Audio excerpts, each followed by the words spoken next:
పావు కోడికి ముప్పావు మసాలా పెట్టినట్లుంది జీఎస్టీ సంస్కరణలపై ప్రధానమంత్రి నరేంద్ర మోడీ గారి వైఖరి. జీఎస్టీ 4 స్లాబులను 2 స్లాబులుగా చేస్తున్నాము, 5%, 18% స్లాబులుగా. దీనివలన 345 వస్తువుల ధరలు భారీగా తగ్గుతాయి.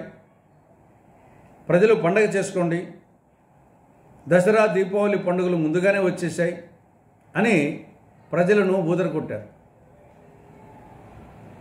కానీ క్షేత్రస్థాయిలో ఆ పరిస్థితి కనిపించలేదు. కాపురం చేసే లక్షణం ఖాళీ గోటికాడనే కనిపిస్తుందన్నట్లు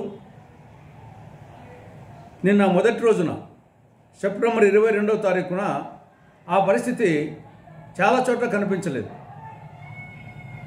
పాలు, కూరగాయలు, నిత్యావసర సరుకు ధరలు ఎక్కడ కూడా తగ్గలేదు. తగ్గించిన ధరల బోర్డులు ఎక్కడా పెట్టలేదు. మందుల ధరల్లో ఏమాత్రం మార్పు లేదు. కొంతవరకు వాహనాలు, కొంత ఎలక్ట్రిక్ గుడ్స్ వరకు కొంచెం తగ్గినట్టుగా కనిపించింది తప్ప మిగతా ఏ వస్తువుల ధరలు కూడా తగ్గలేదు. కాబట్టి ఇది ప్రచార ఆర్భాటమే తప్ప క్షేత్రస్థాయిలో అమలు కాలేదు. ఇక రెండో విషయం, ఇది ఎలా ఉందంటే కర్రుతో వాతలు పెట్టి ఆ వాతలు పెట్టిన వ్యక్తే ఆ వాతల మీద ఆయింట్మెంట్ పూత రాసినట్లుంది. గత 8 సంవత్సరాలుగా మోడీ ప్రభుత్వం జీఎస్టీ 4 స్లాబుల ద్వారా ప్రజలను పీల్చి పిప్పి చేసింది. ఈ 8 సంవత్సరాల్లో 55 లక్షల కోట్ల రూపాయలు జీఎస్టీ ద్వారా ప్రజల నుండి రాబట్టింది. రాహుల్ గాంధీ గారు మొదటి నుండి చెప్తున్నారు, ప్రపంచంలో అనేక దేశాల్లో జీఎస్టీ 1-2 స్లాబులే ఉన్నాయి, అవి కూడా తక్కువ స్లాబులు ఉన్నాయి. ఇక్కడ 4 స్లాబులు పెట్టడం కరెక్ట్ కాదు. అదేవిధంగా 18-28% స్లాబులు పెట్టడం కరెక్ట్ కాదు. వాటిని తగ్గించాలి. వీలైతే 5% మాత్రమే పెట్టాలి. పెట్రోలు, డీజిలు, పెట్రోలియం ఉత్పత్తులను కూడా జీఎస్టీ పరిధిలోకి తేవాలి అని రాహుల్ గాంధీ గారు పదే చెప్పారు.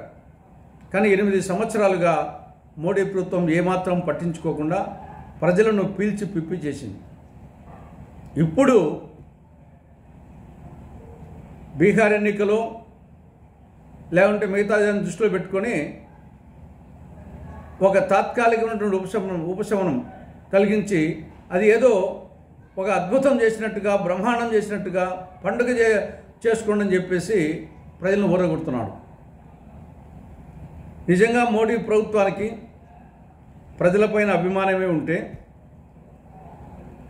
ప్రస్తుతం ఉన్నటువంటి 5-18% స్లాబులను, ఈ స్లాబుల్లో 18% స్లాబ్ను తొలగించి కేవలం 5% స్లాబే పెట్టాలని, పెట్రోలు, డీజిలు వీటిని కూడా జీఎస్టీ పరిధిలోకి తేవాలని, క్షేత్రస్థాయిలో జీఎస్టీ సంస్కరణలు సమర్థవంతంగా పకడ్బందీగా అమలయ్యేటట్టు చూడాలని కాంగ్రెస్ పార్టీ మోడీ ప్రభుత్వానికి సూచిస్తూ ఉంది.